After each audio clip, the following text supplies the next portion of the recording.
जय हिंद दोस्तों, स्वागत है आपका सोनू आर्मी क्लासेस में। तो फ्रेंड्स, सबसे पहले तो आपको एग्जाम के लिए ऑल द बेस्ट। ज़्यादा से ज़्यादा प्रैक्टिस करिए, टेस्ट पेपर सॉल्व करिए, क्वेश्चन सॉल्व करिए और कुछ भी डाउट अगर आपको हो तो कमेंट सेक्शन में मुझे ज़रूर लिखिएगा, मैं आप लोगों की हेल्प ज़रूर करूंगी। तो चलिए हम प्रैक्टिस कर लेते हैं, एक और टेस्ट पेपर से कुछ और क्वेश्चन सॉल्व कर लेते हैं। इस पेपर का हम सबसे पहले सेक्शन ए स्टार्ट करते हैं, जो कि है जनरल नॉलेज का। 5 क्वेश्चन जनरल नॉलेज के एग्जाम में पूछे जाते हैं, हर एक के लिए आपको 4 मार्क्स दिए जाएंगे, ये ध्यान रखिएगा फ्रेंड्स। और एक बार आपको मैं याद दिला दूं कि आपको हर एक सही क्वेश्चन के लिए, सही राइट आंसर के लिए आपको 4 मार्क्स दिए जाएंगे और 1/4 रहेगी नेगेटिव मार्किंग। इसको ध्यान में रख के आपको पेपर को सॉल्व करना है, भूलना नहीं है। चलिए, सेक्शन ए का क्वेश्चन नंबर फर्स्ट है, who presides over the meeting of Rajya Sabha. Rajya Sabha की बैठक की अध्यक्षता कौन करता है? तो राज्यसभा और लोकसभा से रिलेटेड क्वेश्चन पूछते हैं, तो इनका आपको पढ़ के जाना है पूरी राज्यसभा की जानकारी और लोकसभा के सदस्य कितने होते हैं, कितने नहीं होते हैं, और इसकी अध्यक्षता कौन करता है, ये क्वेश्चन इन्होंने पूछा है। तो कौन करते हैं? वाइस प्रेसिडेंट यानी कि उपराष्ट्रपति।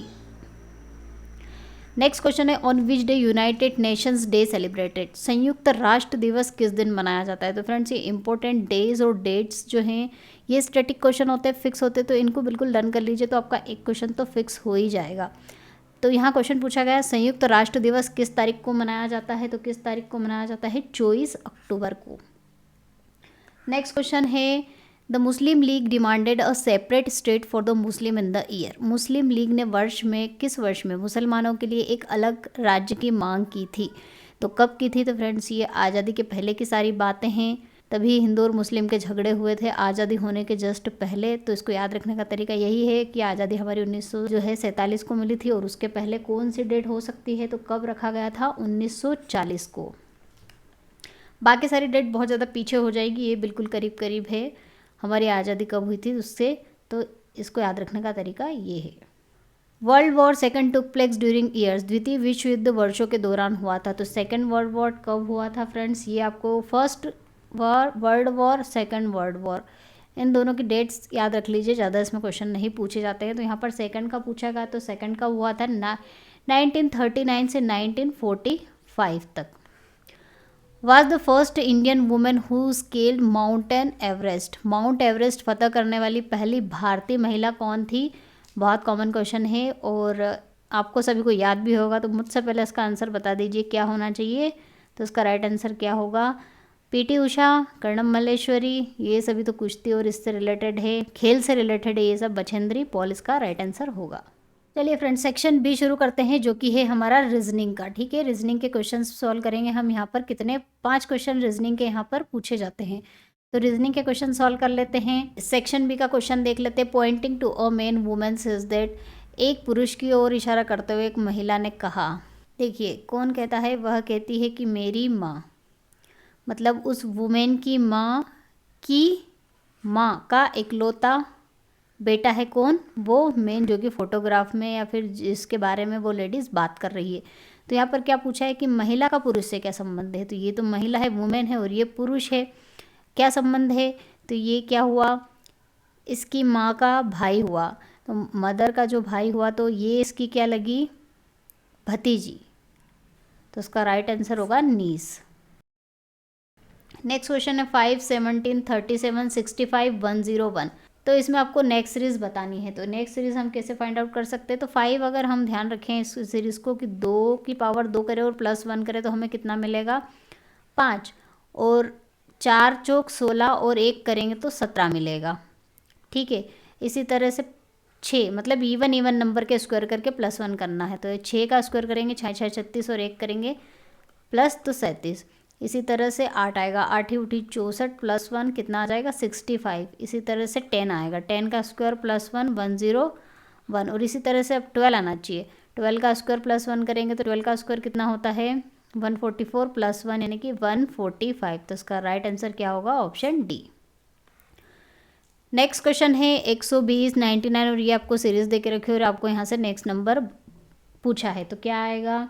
तो फ्रेंड्स, अगर हम ध्यान से देखें तो ये क्या मिल रहा है? 120 हमें मिल रहा है 12 गुणित 10। 99 कैसे मिल रहा है? 11 गुणित 9। 80 कैसे मिल रहा है? 10 गुणित 8। ये मिलेगा आपको, इससे 1 कम कर देंगे तो 9 और इससे 1 कम कर देंगे तो 7। 9 सती 63 और 48 कैसे मिलेगा, इससे 1 कम कर देंगे तो 8, इससे 1 कम कर देंगे तो 6, 8 छंग 48। तो नेक्स्ट नंबर क्या होना चाहिए, 8 से 1 कम कितना होगा 7 और 6 से 1 कम कितना होगा 5, तो कितना होगा 35। तो इसका राइट आंसर क्या मिलेगा फ्रेंड्स हमें, 35, ऑप्शन बी। चलिए नेक्स्ट क्वेश्चन है, आई एम फेसिंग ईस्ट। एक कोई बोल रहा है कि मेरा जो मुंह है वो मुख कहाँ है, ईस्ट डायरेक्शन में, ये वेस्ट है, ये नॉर्थ और ये साउथ।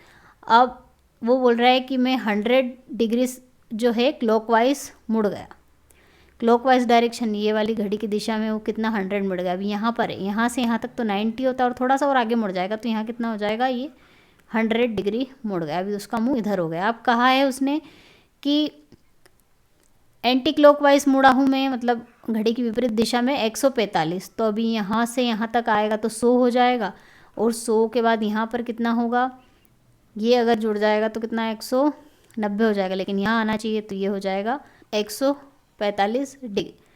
ठीक है, तो अब इन्होंने क्या कहा है कि उसका मुख कहाँ है, उसने पूछा है, तो उसका मुख ये कौन सी दिशा, नॉर्थ ईस्ट, यानी कि उत्तर पूर्व। तो इसका राइट आंसर होगा option C.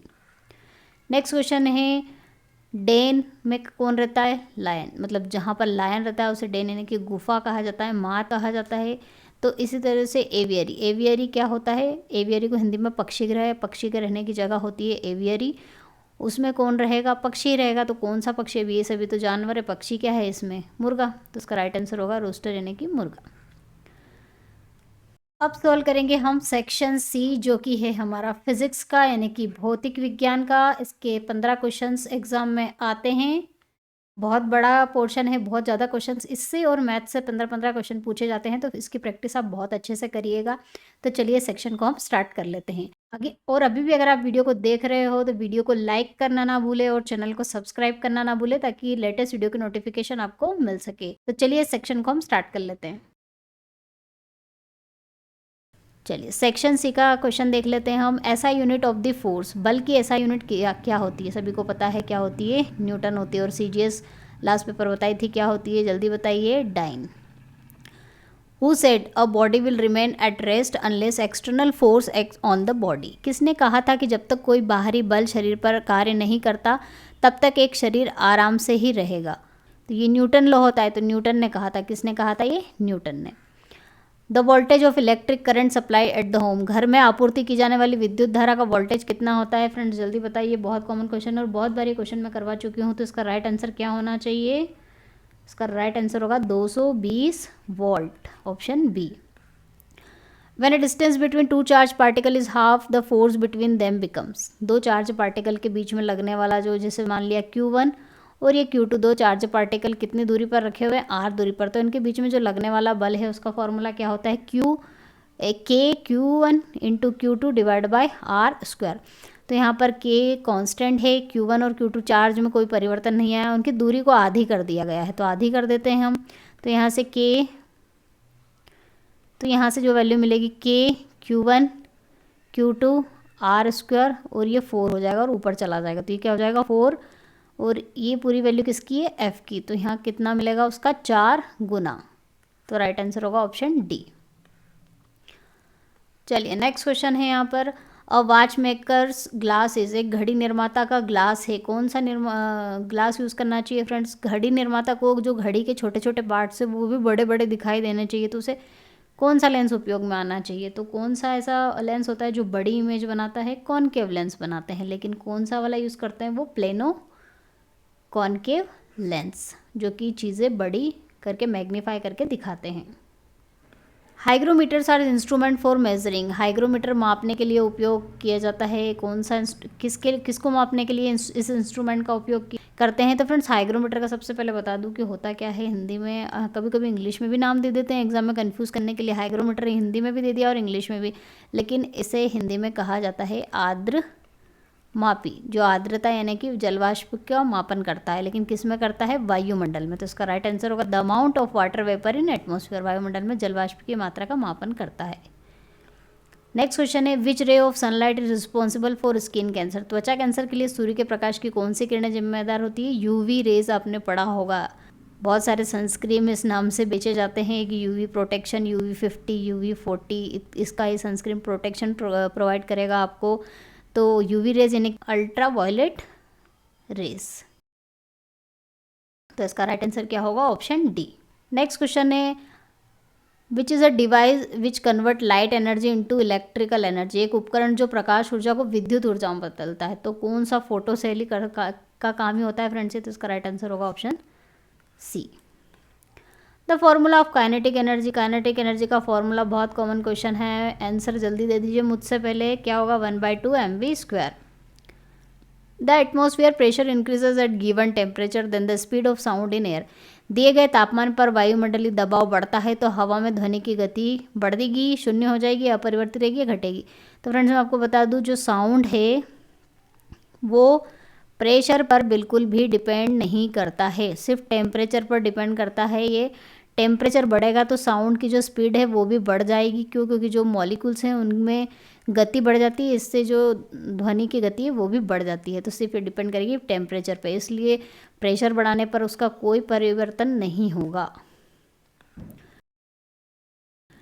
Two bodies of equal masses move with the uniform velocity v and 3v respectively, the ratio of kinetic energies will be. तो काइनेटिक एनर्जी में पता है 1/2 mv² होती है। तो K1 के हमने मान ली m1 और उसका वेग आपको v के रखा है तो v² हो जाएगी। और K2 हमने क्या मान लिया? 1/2 एज इट इज़। m में कोई परिवर्तन नहीं क्योंकि उन्होंने बोला इक्वल मासेस यानी कि द्रव्यमान समान होंगे। तो ये भी m1 है तो ये भी m1 मान लिया। v क्या होगा? 3v का होल स्क्वायर। ये सब कैंसिल आउट हो जाएंगे। यहाँ मिलेगा हमें v² और यहाँ मिलेगा 9v²। v² से v² कैंसिल हो जाएगा तो हमें जो K1 डिवाइड बाई K2 का जो रेशो पूछा है वो मिलेगा 1 डिवाइड बाई 9। तो इसका राइट आंसर होगा ऑप्शन बी। नेक्स्ट क्वेश्चन है at the centre of bar magnet magnetism is. चुंबक के केंद्र में चुंबकत्व कितना होता है? अभी तक तो याद हो गया होगा और मैंने एक्सप्लेन भी किया अभी लास्ट वीडियो मैग्नेटिज्म के जो थे। तो कितना होता है? 0। A moving hammer drives a nail into would, it is an example of. एक चलता फिरता हथौड़ा लकड़ी की कील ठोकता है, यह किसका उदाहरण है? कौन सी ऊर्जा का उदाहरण है? Potential energy. पोटेंशियल एनर्जी तो हो ही नहीं सकती क्योंकि स्थित है और स्थित तो हो ही नहीं रहा, उसमें तो हथौड़े गति हो रही है, हथौड़े को मारा जा रहा है कील के ऊपर, इस तरह से उसमें मोशन हो रहा है, तो ये तो हो नहीं सकता। रासायनिक केमिकल एनर्जी तो यहाँ पर कुछ है ही नहीं। सौर ऊर्जा का भी इसमें कोई उपयोग नहीं हो रहा है तो ये भी नहीं होगी। तो फिर क्या होगी? इसमें काइनेटिक एनर्जी होगी। कैसे होगी देख लीजिए। 1/2 mv² होता है, हमें पता है काइनेटिक एनर्जी। अब क्या है?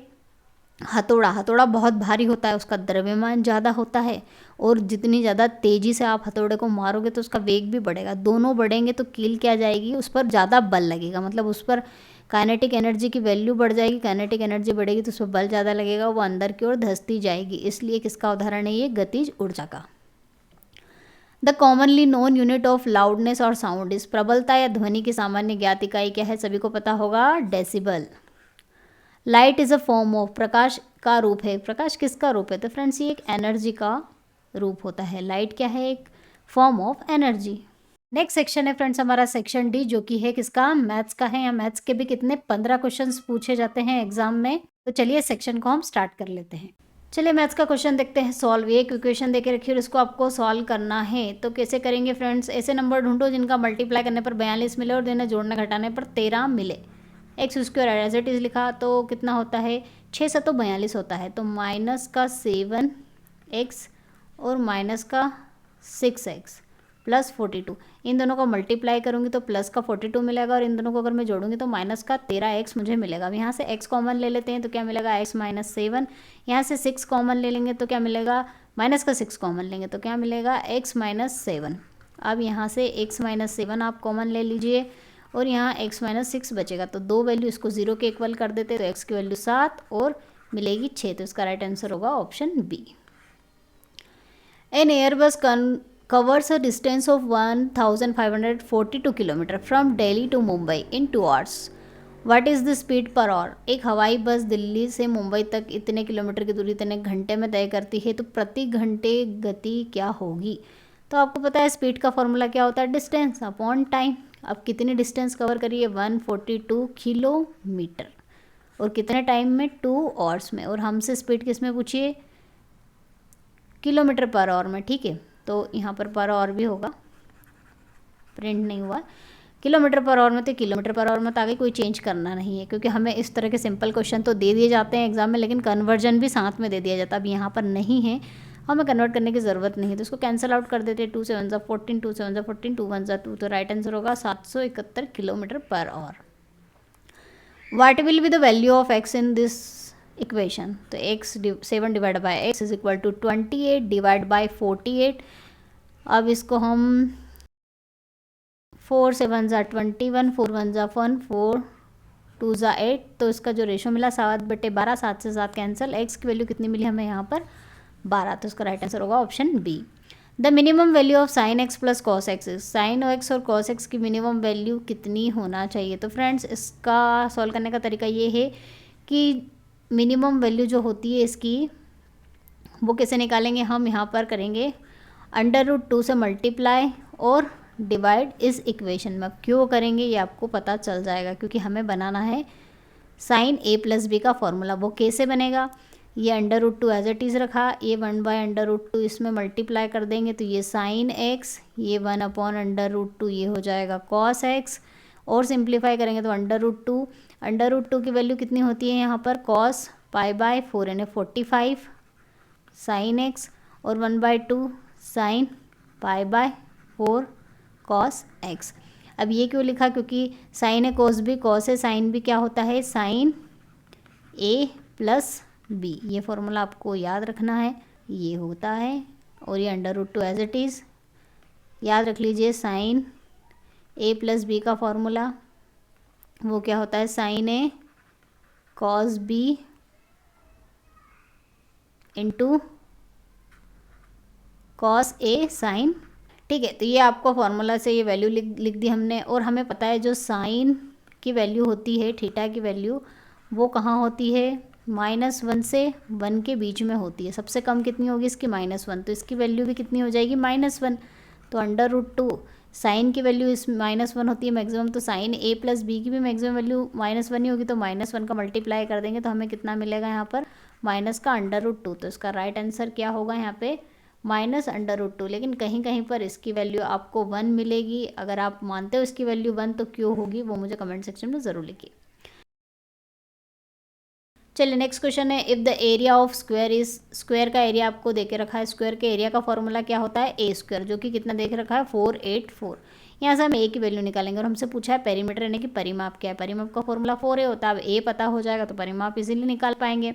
तो यहाँ से a निकालने के लिए मुझे नहीं पता ये किसका स्क्वायर है, तो मैं इसको अगर 2 से डिवाइड करूँ तो ये कितना होगा, 2 से डिवाइड करने पर 2 × 2 2 × 4, 2 4 × 2 2 4, फिर 2 से डिवाइड हो जाएगा तो 2 × 2 2 1 2 2 2 4 2 1 2। अब मुझे पता है ये किस किस के स्क्वायर अंडर रूट होते हैं, तो ये a की वैल्यू स्क्वायर यहाँ जाके अंडर रूट लग जाएगा, तो यहाँ से कितनी मिलेगी 2 बाहर आएगा, और 121 किसका होता है 11 का, तो यहाँ से a की वैल्यू कितनी मिलेगी 22। लेकिन a नहीं पूछा है, परिमाप पूछा। परिमाप क्या होता है 4 है, तो इसका 4 का मल्टीप्लाई कर देंगे तो कितना आ जाएगा 88। तो इसका राइट आंसर क्या होगा ऑप्शन सी। नेक्स्ट क्वेश्चन दिया है, इन सभी को जोड़ना बहुत कॉमन है लेकिन टाइम कंज्यूमिंग है, तो जोड़ दीजिए। तो ये क्या होगा 2 2 4, 4 और 2 6 और 2 8, तो यहाँ मिलेगा 8, और ये हो जाएगा 4 3 7, 8 9 और 1 10, 108। 108 कहीं दिया नहीं, तो इसका राइट आंसर होगा ऑप्शन डी। चलिए नेक्स्ट क्वेश्चन है, 2000 amount 8 rupees 2000 amount to rupees 2026.05 in 2 years at the compound interest, the rate of interest is. 2000 रुपये की राशि चक्रवर्ती ब्याज पर 2 वर्षों में इतने रुपए, तो ब्याज की दर ज्ञात कीजिए। तो चक्रवर्ती ब्याज का फॉर्मूला आपको पता होना चाहिए, p × 1 + r डिवाइड बाय 100 की पावर n। अब यहाँ पर CI की वैल्यू कितनी दे के रखी है, चक्रवर्ती ब्याज कितना दे के रखा है 2226.05, और प्रिंसिपल यानी कि मूलधन कितना दे के रखा है 2000, और 1 + r आपसे पूछा है डिवाइड बाय 100 और 2 वर्षों के लिए, तो ये 2 यहाँ पर लिख दिया। ये इसके डिवाइड में आ जाएगा यहाँ पर, इस तरह से मैं इसको डिवाइड कर देती हूँ। अब डिवाइड करूँगी 5 से डिवाइड कर देती हूँ, 5 को 20, 5 को 20, 5 को 20, 5 25 पॉइंट लगाया यहाँ पर, 5 दूना 10 और 5 एकम 5, तो ये वैल्यू जो मिलेगी कितनी मिलेगी 445.21 divide by 400 is equal to 1 + r divide by 100 की पावर 2। अब ये क्या, इसको हम कैसे सिंप्लीफाई, ये तो हमें पता है किसका स्क्वायर होता है 20 का स्क्वायर हो गया। अब ऊपर वाला जो नंबर है वो आपको ध्यान रखना है, नियर नियर अबाउट 20 और 21 के बीच में होता है। तो एक बार ज़रा चेक करेंगे तो क्या होगा, 21.1 का स्क्वायर होगा। तो यहाँ इज इक्वल टू किसके आएगा, ये 1 + r डिवाइड बाई 100 की पावर 2। ये 2 से 2 सारी पावर कैंसिल हो गई, यहाँ मिलेगा 21.1 divide by 20 is equal to 1 + r divide by 100। ये इधर आके माइनस हो जाएगा, 21.20 माइनस होगा तो 1.1 divide by 20 is equal to r divide by 100। ये 0 से 0 2 1 2 2 5 10 5 1 5 5 1 5 5.5 आपको वैल्यू मिलेगी r की। तो इसका राइट आंसर होगा ऑप्शन सी। क्वेश्चन बहुत इजी है, लेकिन ये पॉइंट की वजह से आप इसमें गड़बड़ कर सकते हो, तो ध्यान रखिए किसका स्क्वायर है, ये आपको निकालना आना चाहिए। Next question, if 20 men can do a work in 39 days then 26 men will do the same work in how many days. तो मैंने आपको फॉर्मूला बताया m1 d1 t1 is equal to m2 d2 t2। यहाँ पर m आदमी है, ये दिन है और ये समय है। अब यहाँ पर हमें आदमी और दिन दिए तो हम इन दोनों को कंसिडर करके क्वेश्चन सॉल्व कर लेंगे। तो कितने आदमी, 20 आदमी, कितने 39 डेज में काम करते हैं, इज इक्वल टू कितने आदमी 26, कितने दिन पूछे हैं तो d2 मान लेते हैं। 13 दूना 26, 13 तिया 39, 2 एकम 2, 2 10 20 और 10 3 30। तो कितने दिन में कंप्लीट कर देंगे वो, 30 दिन में।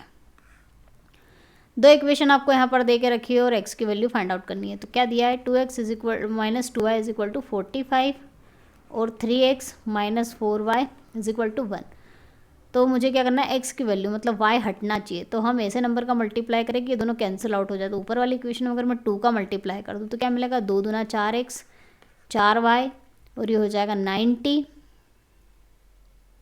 और ये as it is 3x minus 4y में हमने किसी का मल्टीप्लाई नहीं किया, तो इसको एज इट इज इसमें से इसको माइनस कर देंगे। माइनस करने का तरीका ये, अपोजिट साइन लग जाते हैं, ये प्लस है तो ये माइनस है तो प्लस, यहाँ प्लस है तो माइनस। ये दोनों कैंसिल आउट हो जाएंगे, 4 में से 3 जाएगा तो x बचेगा और 90 में से 1 माइनस करेंगे तो कितना मिलेगा, 89। तो इसका राइट आंसर क्या होगा, ऑप्शन सी। नेक्स्ट क्वेश्चन है 924 को 21 से डिवाइड करना है। बहुत इजी है, ऐसे इजी क्वेश्चन एग्जाम में पूछ ली जाते हैं कभी कभी, लेकिन टाइम को कंज्यूम करने के लिए। तो ये हो जाएगा 7 या 21, 7 एकम 7, 7 या 21, 7 दूना 14, 3 एकम 3, 3 चौक 12, 3 चौक 12। तो इसका आंसर कितना है, 44। नेक्स्ट क्वेश्चन है फ्रेंड्स, यहाँ पर दिया गया है if a square b square की वैल्यू 0 हो तो इसकी पावर 6 की मान कितना होगा। तो आप पावर कितनी भी कर दीजिए, a b c है, इसकी पावर 2 करते हैं तो ये होता है a square b square c square. अब इसके इक्वल टू में क्या है, 0 है, तो अगर आप पावर यहाँ पे 6 भी करोगे तो भी कितना मिलेगा, 0 ही मिलेगा। तो इसका राइट आंसर होगा ऑप्शन ए। चलिए इसकी वैल्यू आपको फाइंड आउट करना है, इसको सॉल्व करना है आपको बोर्ड मास रूल से।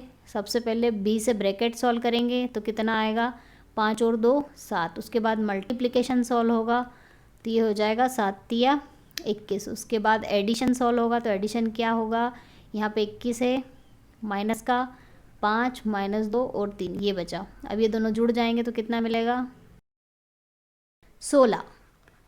अब लास्ट में सब्ट्रैक्शन सॉल्व होते हैं, तो किसी भी एक सब्ट्रैक्शन को सॉल्व कर दीजिए आप, आंसर सेम ही मिलेगा। तो 16 17 18 और 3 माइनस 18 यानी कि माइनस का 15। तो इसका राइट आंसर होगा ऑप्शन डी। नेक्स्ट क्वेश्चन है the simple interest of 500 rupees for 2 years at the rate of 6% per annum will be. Simple interest पूछा है, साधारण ब्याज, जिसका फॉर्मूला आपको याद होगा, P into R into T divide by 100। अब वैल्यू पुटअप कर देते हैं, कितना है, 500 रुपये के लिए पूछा है, कितनी दर के लिए, 6, कितने समय के लिए, 2 वर्ष के लिए, डिवाइड बाई 100, 0 से 0 कैंसिल, 6 50 30 और 3 दूना 6 यानी कि 60। तो इसका राइट आंसर क्या होगा, 60 रुपये आपको ब्याज मिलेगा। In a triangle the base is 12 centimetre and height is 5 centimetre, the area of triangle will be. तो जब हाइट और बेस दे के रखा हो तो ऊंचाई और आधार दे के रखा हो तो त्रिभुज का फॉर्मूला क्या होता है, 1/2 आधार गुणित ऊंचाई, ये होता है इसका फॉर्मूला, आपको याद करना होगा। सिंपल है, बस फॉर्मूला अगर याद हो तो आप इस क्वेश्चन को सॉल्व कर पाओगे, नहीं फॉर्मूला याद किए तो फिर इतना इजी क्वेश्चन भी एग्जाम में छोड़ के आ सकते हो, इसलिए फॉर्मूला याद कर लीजिए। चलिए आधार दे के रखा है 12, ऊंचाई 5, 2 छंकी 12, 6 50 30, 30 सेंटीमीटर स्क्वायर इसका क्षेत्रफल आएगा। नेक्स्ट क्वेश्चन है द एवरेज ऑफ 30 बॉयज़। चलिए x1 से लेके x30 30 लड़के हैं, उनका एवरेज कितना, 14 दे के रखा है। यहाँ से सम निकाल लेते हैं, 3 चौक 12, 3 एकम 3 और एक 420। उसके बाद निकला, इन्होंने कहा कि टीचर भी इंक्लूड कर लीजिए, तो चलिए 31 हो जाएंगे, टीचर इंक्लूड हो जाएगा, तो ये 31 इज इक्वल टू कितना 15 दे के रखा है, एवरेज 15 हो जाएगा। तो 15 एकम 15, 15 ते 45 और एक 46, 465। अब एक एक्स्ट्रा उसको निकालने के लिए इसमें से इसको माइनस कर देंगे, 465 माइनस 420 तो कितना मिलेगा, यहाँ 5 और ये 4, तो कितने वर्ष मिलेगी टीचर की आयु, 45 वर्ष। इसका राइट आंसर होगा ऑप्शन डी। नेक्स्ट सेक्शन है सेक्शन ई, जो कि है किसका फ्रेंड्स, केमिस्ट्री का है। ठीक है, केमिस्ट्री के यहाँ पर 10 क्वेश्चंस पूछे जाते हैं और ये हमारा लास्ट सेक्शन है। तो चलिए हम इसके क्वेश्चन शुरू करते हैं। चलिए केमिस्ट्री का क्वेश्चन सॉल्व कर लेते हैं हम। Equal volume of all gases at the same temperature and pressure contain equal number of particles is the statement of which gas law. समान ताप दाब सभी गैसों के समान आयतन में समान संख्या में कण होते हैं, किस गैस का नियम है। तो हमें पता है PV is equal to nRT। ये क्या होती है, गैस की इक्वेशन होती है, गैसियस लॉ होता है। गैस की इक्वेशन होती है आइडियल गैस इक्वेशन, जिसमें जो किसके लिए अप्लाई होती है, समान ताप समान दाब समान आयतन और उसमें समान कण होते हैं। तो ये कौन सी गैस का कौन सा है, कौन सा लॉ है ये, आदर्श गैस समीकरण। नेक्स्ट क्वेश्चन है which one of the following is not an element. तो एलिमेंट फ्रेंड्स क्या होता है, ये क्लोरीन, ये भी एलिमेंट है, ये भी एलिमेंट, ये भी एलिमेंट, लेकिन CO2 एलिमेंट नहीं है। ये क्या है, एक यौगिक है। ठीक है, मतलब एक क्या है, ये कंपाउंड है, मतलब दो या दो से अधिक जो तत्वों से मिलकर बना होता है उसे क्या कहते हैं, कंपाउंड यानी कि यौगिक। तो इसका राइट आंसर होगा ऑप्शन डी, ये तत्व नहीं है। Solution with the same isosmotic pressure are called. समान परासरण दाब वाले विलयन को क्या कहते हैं, तो उन्हें क्या कहा जाता है, आइसोटोनिक विलयंस। An atom of oxygen with atomic weight 16 and atomic number 8 has 8 electrons.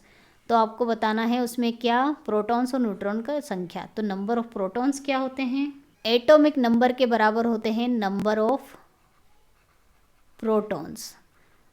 ठीक है, नंबर ऑफ प्रोटॉन्स किसके बराबर होंगे, एटॉमिक नंबर के। तो एटॉमिक नंबर 8 है, तो नंबर ऑफ प्रोटॉन्स भी क्या होंगे, 8 होंगे। अब हम नंबर ऑफ न्यूट्रॉन्स की बात करें, वो कैसे निकाला जाता है, तो जो एटॉमिक मास नंबर है, मतलब जो वेट है, एटॉमिक वेट में से आपको किसको माइनस करना है, माइनस एटॉमिक नंबर। इसको माइनस कर देंगे तो आपको क्या मिल जाएगा, 16 माइनस 8 अगर करेंगे तो नंबर ऑफ न्यूट्रॉन्स मिल जाएंगे। तो नंबर ऑफ न्यूट्रॉन्स कितने होंगे यहाँ पर, वो भी 8 ही मिलेंगे।